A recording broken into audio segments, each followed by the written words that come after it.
خلاص.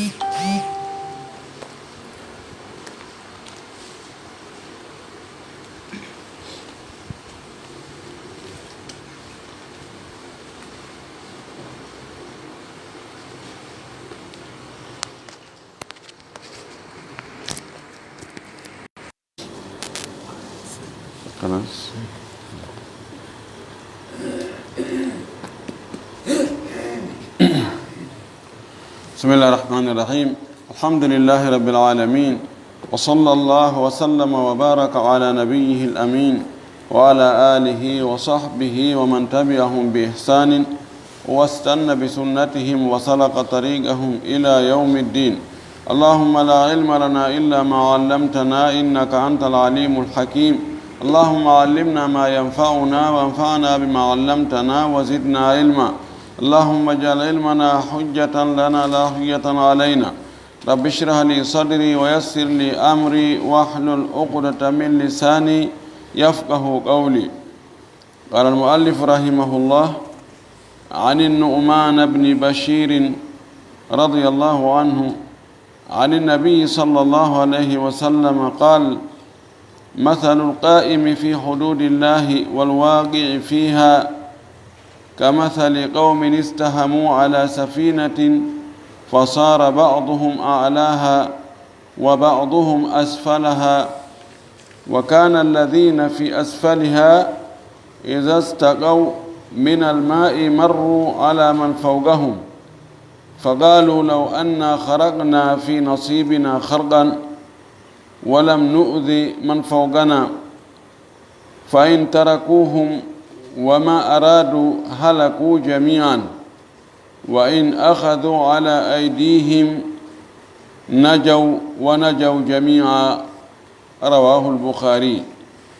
يتي الله سبحانه وتعالى تدل مون دو تو دو سني دو هاند دو يتede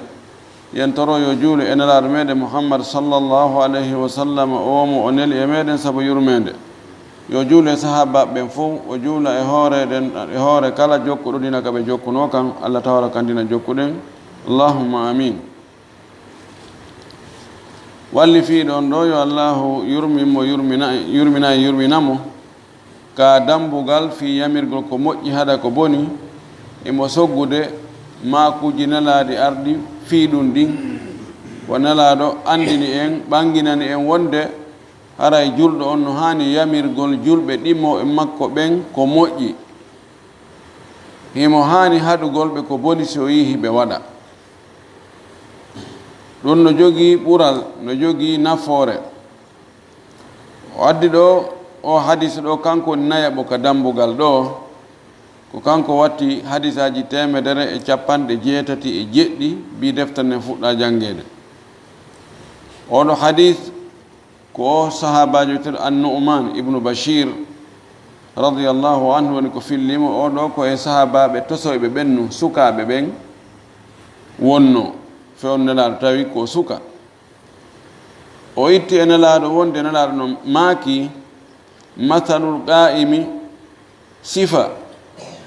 dariɗo ma embere dariɗo ma misal dariɗo fi hududillahi e keeri Allah ɗin. dari ka keeri Allah feƴƴali ɗon, ka Allah siifi ɗon o yawtali ɗon few. daragol e keerol Allah ngol ko waɗugol ko Allah yamiri kon no o yamiri ɗon fewndo ka o yamiri ɗon hara feƴƴali ɗon fes. ka Allah ko Allah haɗi kon darto hara feƴƴali ka Allah haɗi ɗon. zone réservé on hara o natali nder ton few. wal waaqi fiha e yamɓe e ɗin keeri Allah ko Allah harmini kon yamɓe e nder muɗum no waɗa ko faala. yani o addi misal no jeeya e ko ɓanginanta yewteteɗo fandare wonɗo e yewtude on. o addi ɗo misal neɗɗo mo tawata ko Allah haɗi kon o watta, e neɗɗo wonɗo e wadde jarbude waɗa ko Allah haɗi kon. ɓeeɗo ko honno wayi? o wi ka masali qawmin no wayi wano yimɓe istahamu ala safinatin, ɓe sendi laana bato, ɓe senditi ka bato. fa sara ba'duha alaha, woɓɓe maɓɓe woni ka dow baton dow, wa ba'dhum asfalaha woɓɓe wonto e ley ani woɓɓe woni bato on waɗi kalgo no ley kalgo no dow joni noon ɓe fof ɓe heƴatano ko nguutu ɓe senditi woɓɓe woni ley woɓɓe woni dow wa kana alladhina fi asfaliha laati noon ɓen wonɓe ka ley laana toon nder ka reedu laana ley ida stagaw min alma'i si ɓe falama ƴogude ndiyan yarrinagol ndiyan si ɓe falama ƴogude tabi'iyan marru ala man fawgahum ɓe reway ka wonɓe sengo dow maɓɓe laana si a wonti ley ka kal ko an ɓatti ndiyan ɗan kono ko wonɗo dow attuɗan hendade tawi koye ɓe ƴaw ha dow on tumata ɓe ƴetta ɓoggi ɓe haɓɓa e bidon sion hoy koye ɓe bugo ɓe ñeeɗoya ndiyan ɗan ɓe ƴawna on tumata noon ɓe cippo kadi ɓe cippo yo ley makka na noon laana way kono laana way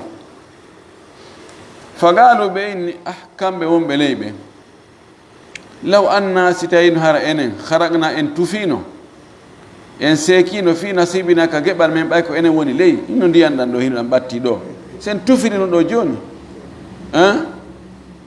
en ñeɗay ɗo ndiyan ɗan natire ɗo en ñeɗay ɗo walam nu'di man fawgana taw en lorrata ɓe wonɓe dow meɗen ta ko en rewi ƴawen toŋini direɗo pottiteɗo men ƴooga tufiren takko men ɗo ko enen ɓuri ɓattaɗa hiɗen leyga andi laana kan ko woni feccere makko harana mutika nder ndiyan ka ɓen wonɓe ley toon ka ko mutika ndiyan kon ko ɓeɗo woni wolde ka haala feccere no laana kan no muti feccere kan no humbi ɓeyni sen tufino ɗo joni sengo ley ga en ñeɗani ɗo ndiyan an ara en lorrali ɓe wonɓe dow ga joni sono ko en ƴaw toon awa dérange en ɓe joni oɗi en dérange ugol ɓe dow toon tufiren ley ga ko ide kono ko bonɗo ka ko ide kono ko ide bonɗo fa in tarakuhum wama aradu si ɓe wonɓe dow tertike ɓe wonɓe ley e ko ɓe faala kon ɓe waɗi ko ɓe faala kon halakuji amen ɓe fof ɓe halkoto laana yolota sengo si ɓe acci ɓe tufiri laana kan ley to ɓen non tertuɗen ɓe ko ley toon ɓe woni ko ka maɓɓe toon ɗum ko hakkitande maɓɓe tan ɓe tufu ene na en dowga ko kamɓe yoloto kamɓe atto ndiyan nan kamɓe atto hewtude kono mutira e seeɗa seeɗa seeɗa wonɓe dow ɓen kañum kadi ɓe fof ɓe yoloto ka wa in akhadu ala aydihim si tawi ɓe nangi juuɗe maɓɓe ɗen ɓe ina on feeti ɓe nani waɗa kun ɓe cippi kono watton ɗo min tufira ɗo min hetta ɗo ndiyan ɗan ɗo ɓay menen ɗo on leyga ko menen occupy e leyga gasata so on tufiɗon en fof en yoloto min jaɓanta on ɗum ɓe nangi juuɗe maɓɓe ɗen ɓe jattiti ko tufirte ko najaw wa najaw jami'an ɓen wonɓe ley daɗay ɓen wonɓe dow daɗay ɓe fof maɓɓe daɗay ko misal pratique wal si tawi yimɓe ɓen yi woɓɓe ne waɗa ko boni ɓe yarde beere ɓe fiimude ɓe jeenude ɓe wadde ko harmi ɓe non ko suudu kaari en ni ko fayɓe kaari en ni terte bandi ko huɗaɓe ɓe haɗali ɓe tertike ɗon janngo ɓe hande mi yi ɓiɗɗo almami on no fiima yo mi yimo yara mo suulimo waɗata ɓiɗɗo kaare ɓiɗɗo oustade kaare en allah akubar kawtal bongal no boni honno raaɓay pullo huuta wi sa surali woɗɗuge a suray ɓattinge yahay ha tawa hande kadi konko boni ɗon naati e galleji ɗi fof ɓiɗɗo kaare o men no tawta e maɓɓe ɓiɗɗo kaare o men no tawno ɓe poli honto ɓe police nangiɓe iɓe ka police ko no waɗi ko dorogo ɓe nangida leyga ka joolol komɓe homɓe ɓiɗɗo kaare yo hay on kadi suttino ɗum suttay ay ɓay tum ɓe lawɓe ɓe minimise ɓe tertike ɓe nono terte ɓe en ko ƴettisoɓe terteɓe toon ɓe sikki kamɓe hewta bone si o so o surindaka baraka o raaɓay o yahay ha hewtoy ka yimɓe sikkano ko ɗum woni mana o sa yi tum kawtal ma siɗɗo ma a yi mo waɗa ko boni ha ɗum o modi kaari accu ɗum ɗum moƴƴa kaari accu ɗum so acci alhamdulillah si tawi faalaɓe wadde ko boni ɓe laƴƴi guite ɓe yiyali hay gooto moɓe bakodira no gasa ara ɓe metta hettude kono si tawi kaɓe yaari o ɓeeɗa no wadde ɓeeɗa kan no wadde ɓeeɗa no wadde humbita joni ɗum ɗo ko honno o addani o hadis ɗo e ngal dambugal ɗo ko ka dambugal yamirgol ko moƴƴi haɗugol ko boni joni ɓe ka laana ɗo wonɓe dow ɓen ɓe yi wonɓe ley ɓen no wadde ko boni ɓe haɗali ɓe joga ɓe nanggali juuɗe maɓɓe ɗen ɓeyni acce ɓe tertike ɗon bone on humbitay ko ɗum waɗi kala ka yiiɗa bone si a heeɓi feere ittu bone on sabu na si o neeɓi ɗon tun o sakoto o hattata ka woni ɗon sa hayni ke yiite no suma no yawti keerol no suma to ko gaɗa toon ge woni anan toon terte ko gese gaare woni sumude ɗum pakkeji maɓɓe yimɓe ɓe ala balkino so Allah jaɓi hikka ɓe anda kon to ɓe awata tiga a fanki ɗon ɗum gasa monlode ƴettoya to joni yiite ngen adda wiya kamaga patti nge lumbiti nge yawti keerol ngol ɓaya haynoge to ka tawata wano maîtrise gol nge ɗon mettafi a wi ɓenno yoɓe gerdi no ɓe gerdi o nge hewtay kama ɗum woni mana o hadis on ɗo ko fillima ko imamul boukhari o wi alqaimu fi hududillahi taala mo firde ɗo mana mum ɗon almunkiru laha alqaimu fi hududillahi manahu almunkiru laha andi keeri allah ɗin ko piƴiɗi allah harmini ɗin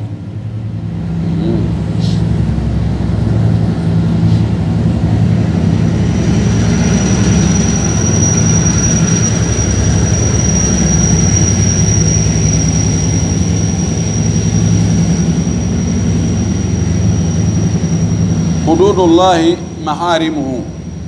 keeri allah ɗin ko piiji ko allah harmini ko wi o wa ɗum ɗo moƴƴa acce ko o wiyete alqaimu fi hududillahi yani alqaimu fi daf'iha dariɗo duñugol ɗin keeri allah taɗi yawte wa isalati ha ittugol ɗin boneji wal muradu bil hududi oy ko fanda e keeri ɗin ɗo manaha allahu anhu koko allah haɗi ko istahamu ko fanda istahamu igtara'u ko waɗugol urɓa saham ko feccere istiham ko sendugol hunde kafande kono sendira ɗon urɓa joni mo ɓe arimo ɓe menen ɗo ko dow ga men wonata menen ko dow hay goto wiyali wona e ley joni ko honno heɓorta wonoɓe ley koye waɗa urɓa ennen awa ɗon ɗo kala ƴettuɗo kaydi hum siifa kunkon ko ley o wonoy tagoy kanko wonata karede sosé ɓe sendiri noon mi mana ɓeya woniɗa hadise jowaɓo on ka dambugal ɗo ɗimmo on hande ka darsu men kanko watti 178 an ummil muminina ittama yumma julɓe ɓen sonnajo nelaɗo maketen ummi salamata yumma salama hinda binti abi umayyata hudayfata radiyallahu anha itama e oɗo hudafiyata ɗo hudayfata abi umayyata hudayfata radiyallahu anha ani nabii sallallahu alaihi wa sallam o itti e nelaɗo oɗo sonnajo nelaɗo ummul muminina ummu salama ko lolliri kon ko ummu salama kono inde makko noon ko hind bintu abi umayya ani nabiyi o itti e nelaɗo sallallah alih sallam annahu qal wonde nulaɗo allah o maaki innahu ko hani andugol kon fiyake on yustamalu aleykum gollinte e hoore moɗon mana lamminte e hoore moɗon umara'u lamɓe laamoyto on fa tarifuna wa tunkirun on anday e golleji maɓɓe ɗon inno hi ɗum ɗo no moƴƴi wa tunkiruna kadi on yedditay on ndaari ko ɓe woni e gerde ndaari golle ɓe emba ɓe no wadde ko boni ɓen laamoyto on lamɓe laamoyto on wonde ɓe waɗay piiji moƴƴi wonde ɓe waɗa piiji bonɗi faman kariha mo añi bonɗi ɗi ɓe woni wadde ɗin fagadi bari a aray o hisi waman ankara mo yeddi ko ɓe woni wadde ko inna hey ɗum ɗo wattake ɗum ɗo moƴƴa ɗum ɗo ko wonno e wadde kon bonnay leydi ɗum ɗo adda e gere ɗum adda e tana fagadi salima haray o hisi walakin kono tana on honto woni man radiya ko weltorɗo ko ɓe woni wadde kon wataba a jokkitiɓe kadi fankimude en tout cas ɗo ɓayɗo he hay on tino ɗum annade he terte jokki haaju moɗon nawno ɗon noma toon jokki haaju mo radiya wataba oɗo jogi tana o gaaluɓe inni ya rasulallah ko añon laaɗo allah ala no gaatilu ene men haɓata ɓeɗo lamɓe wawɓe ni gaalanal maaki la o woyata on haɓɓuɓe dey ma agamu fikum salata fannin hiɓe ñinnude julde e moɗon fannin hiɓe ñinnude julde hakkude mo fannin hiɓe juulude fannin hiɓe yamirde on yon juulu ɓe terti on yon juulu acce ɗo bone maɓɓe on yanta e hoore maɓɓe so on wi joni koyon haɓuɓe ko tana kadi ɓurɗo ɗum ɗon kadi yaltoyta rawahu muslim manahu o wi ko ɗum ɗo firi man kariha bi qalbihi mo añika ɓernde mum walam yastati o mara o heɓani feere inkaran yeddirgol biyadihi junngo makko wala lisanin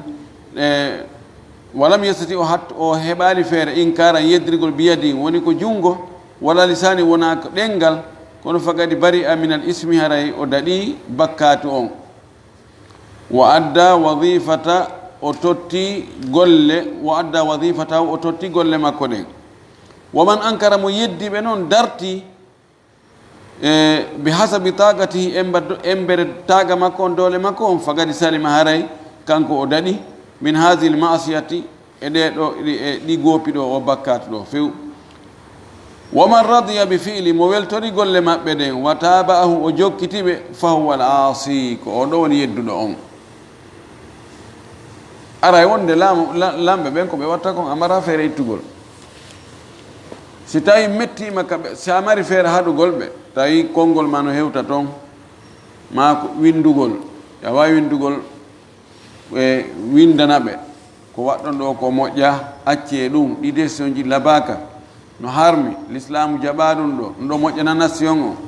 waɗu si a ronki ɗum ɗon fof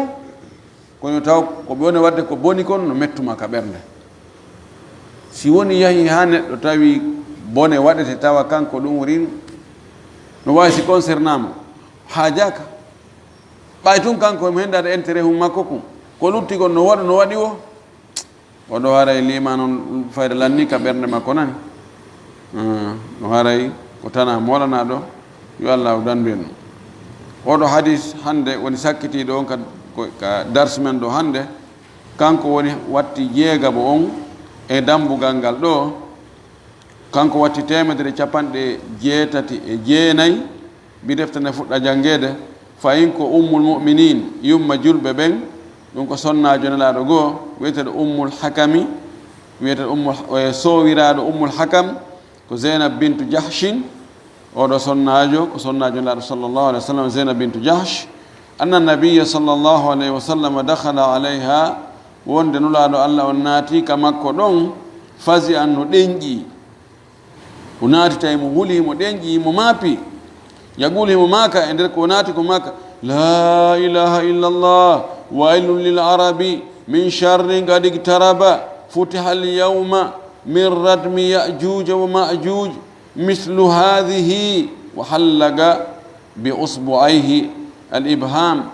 والتي تليها. فقلت يا رسول الله أنهلك وفينا الصالحون؟ قال نعم إذا كثر الخبث. متفق عليه. وصلنا جدو زينب بنت جحش o wi'i nelaɗo sallllahu alih wa sallam naati ka chambre makko tawino ɗeñƴi mo huli mo maaka la ilaha illallah reweteɗo ala si wona allah waylun lil arab bone heeɓi arabu ɓen bone wonande arabu ɓen bone wonande arabu ɓen min charrin immorde e bone gadig taraba o heɓ ɓattike he tana wonande arabu ɓen tana wonande arabu ɓen bone ɓattike bone ɓattike. O wi honɗum woni on bone ɓattiɗo? futihal yawm o wi hande udditama min radmi ya'juj e uddode ko ya'juj wa ma'juj ko ɓe uddirano kam hande udditike mislu hadihi embere kunɗo waɗi ni embere kunɗo o wi wa hallaga o waɗi karewol bi usbu ayhi kolli makko ɗi ɗiɗi al ibham wallati taliha gordu ndun e heedudu e mayru ɗum o waɗi ni tahlig ko waɗugo ron o waɗi ni no o wi berkunɗo buddum hande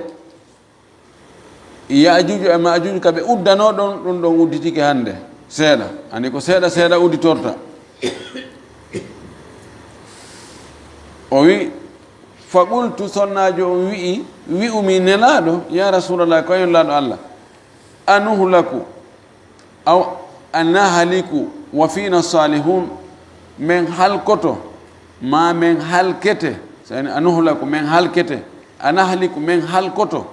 wa fina salihun tawano e amen moƴƴuɓe. nelaɗo a hulani men a hulani mofte maɗen ya ajujo ma ajujo ta yaltutu e ɗe mofte ma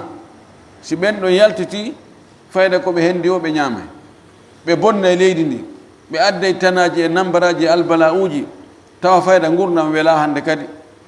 kono o wi nelaɗo joni moƴƴuɓe amen haysi moƴƴuɓe amen men halkete. o ngalɗu kanko sonnajo on kanko mo sikka so tawi moƴƴuɓe no woodi ara e ɓen ɗon ɓe mapaki fi bone. qala laɗo maki naam hi on halkoto ma on halkete hara moƴƴuɓe e moɗon kono noon ida kasura al habasu ko si bone on ɗuuɗi habas ko soɓi ko bone si bone on ɗuuɗi hay si moƴƴuɓe no e nder moɗon kono si bomɓe ɓe ɓuri ɗuurude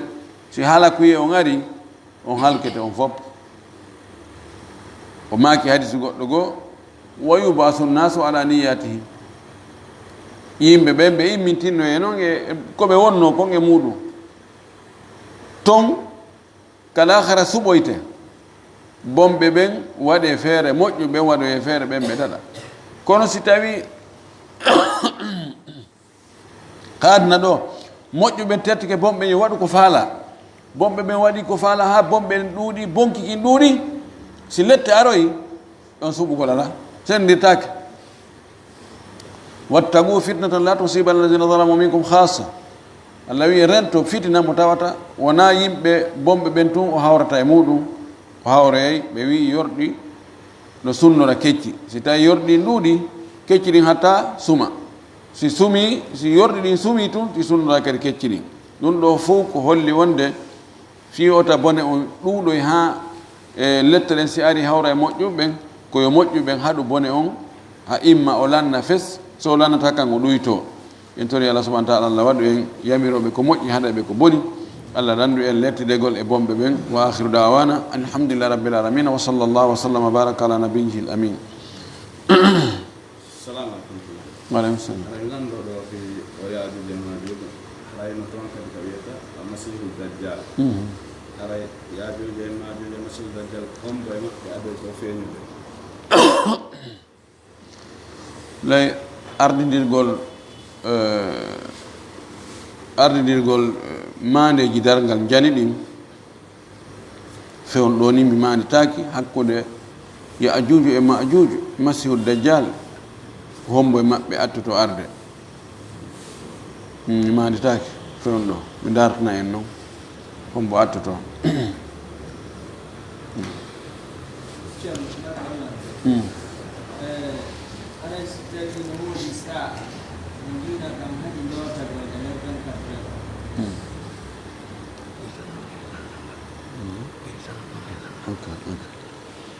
oɗo landi si tawi no woodi sa'a ani fewndo e nder jemma on e ñalorma on leere noga e nayi nden sino woodi toon fewndo ɗum tawata fewndo no haɗa lootagol min on mi yiyaali mi annda mi anndi kon neɗɗo on fewndo so hato jine lootagol woni ko lootagol longal woni ko lootagol tun fii tuundi lootagol fii nguleendi haray mo newna lootagol mi yiyaali kanelaaɗo meɗen haɗi maka allah subahana taala haɗi ɗin woɗaji ko heewi kon ko yimɓe ni tun moƴƴinani hoore muɗum inna fewndo lootatake taw looto fewndo miili moɗo futuro taw looto faɓe miili moɗo futuro minen ɓe nanano ɗum yimɓe no kereni toon hoore muɗum woɗaji fewndoji ay nani woɓɓe no wora ɗo e radio wonde no woodi e ñalaɗe goo ɗe tawata gorko yidata e sonnajo muɗum so yide sonnajo makko on aray e gasa ɓiɗɗo on wonoyayi e ɗumɗa ma wona ɗumɗa ɗum ɗo fopp ko haala ko fenani ko shirku kadi ɗi woɗaji wonade e waɗede wi ɗum ɗo wattake taw sa landi konti ko ɗum hoyta waɗe ɓene ɗo kono ɓe yetori men onono ɓay ko woni ɗum yawiti jokke ko eɓuɗa waɗaɓɓu ko ɗum woni dalil o fopp ni comme mene ɗo ɓe nanani ɓe maka ɗum hay ɗiɗo woɗaji fof ko ɗi shirku aray ala e sa'i min on komi andi ko ala e sa'a mo tawata fewno ɗon lootatake wabillahi tawfiq no waɗi sa'a mo juulatake kono sa'a mo lootatake min on ɗo mi yiyal na nongo woɗaji yette so ɓenno landal arananga ka du'agol ko honɗum ɓuri moƴƴude townugol juuɗe ɗe ko wonugol hara townani ɗe e si a duyke fittugol ka yeeso e hara a fittani ɗum arananga ɗe muɗum ka walagol no woodi no nelaɗo haɗɗiri hara walotake e ɓeɗo ko landi ka du'a townugol juɗɗe waɗani si du'o e du'agol hara townalɗe ko honɗum ɓuri moƴƴude si on tigi towniɗe o duyke koyo fittu ka yeeso so gayni du'a on ka koyo accuɗo nelaɗo meɗen sallllahu alayhi wa alihi wa sallam o duyke e nokkeeli o towni sookeje makko ɗen o waɗi ni no waɗi yatawa nokkeeli 19 hade mi moɓini ɗin ɗo mi windi kanlaɗo sallllahu alayhi wa alihi wa sallam o towni sookeje makko ɗen fewno ko du'oto no moƴƴi townugo juɗɗen du'o tawi joni an tu woni du'ade towna juɗɗen du'oɗa rasul sallah sallam makanno en oya yutilu safar ash'ath akhbar yamuddu yadayhi ila as-sama ya rab mat'amu haram wa mashrabu haram wa malbasu haram wa ghudhiya bil haram fa anna yustajabu li dhalik aray no haani no moƴƴi townugo juuɗe ɗen yonno fittugol ɗe son tigi gayni no ari hadisaji ɗiɗi goɗɗo gon no ka sunan tirmidi imam tirmidi wi ko hasan lakin tu rudda bi annahu laysa bi hasan wonde la sallallahu maki idha rafa ahadukum yadayhi lid-du'a'i fala yaruddahuma hatta yamsaha bihima wajhahu fala yaruddahuma hatta yamsaha bihima wajhahu fa inna allaha ja'ilun fihima al-baraka aw kama warda fi al-athar e on ɗon athar wo wiye wo pisena selluɗo fi kala imamu tirmisi wi ko himo moƴƴi kono moƴƴa wo nelaɗo maaki si goɗɗo e mon towni juuɗe muɗum fi toragol allah wota o cippinɗe ha o fittira ɗe yeeso makko ngon Allah waɗa e barki e majje Allah waɗa e barki e majje yon tigi fittuki barki ɗon ka yeeso kono hadis o wona selluɗo madame hadis o na selluɗo waɗa ko gollitire karama ko ɓen ɓe lutodiri ɗon ka jokkugol sellugol hadis o ngal sellugol hadis o ɓe tawata hadis o no selli ka muɗum kamɓe inni fittugol ka yeeso na ella ɓe tawata ɓe andi hadis on sella ɓeɗo wi na anti fittu ka yeeso on no fittugol ka yeeso ngol tabitali hara ala kon ti fittana ka yeeso ko ɓuri moƴƴutan ti fittali ka yeeso o landi landal ɗimmal yarli no woodi no e mbaldi ndi goɗɗo waaloto tawne laaɗum haadi hini hippagol laaɗo no maaki waalagol hippo ko mbaldi yimɓe yiite no mbaldi yimɓe yiite ta neɗɗo mo faalaka naatugol ka yiite tan waalo mbaldi no yimɓe yiite ko waaloto kon ka nokku o wi ko waalande Allah no tikkana nde waalande ɗon dan daga haana no aña mi dagaki on ngol ɗon konngol no tiiɗi kono no aña waalagol hippo tawa koye hoore tembete so wona hara cenɗe luttuɗen fof on tigi wawata masala mo ɓuutirama mo barmi ma no jogi do ella ajjita gongol e beldugol ngol tawi ko be o hippo tun ɗum haray ella lamara ko docteur ɓe wi yo gerdu noon saabu ñawdagol kono sina ɗum haray ta on tigi waalor noon wa billahi tawfiq hayso ko sonnajo ɗum ko mi yi ko mi yaali farko hakkude sonnajo e gorko on ɓe hetta ko fi hewgol haajo ko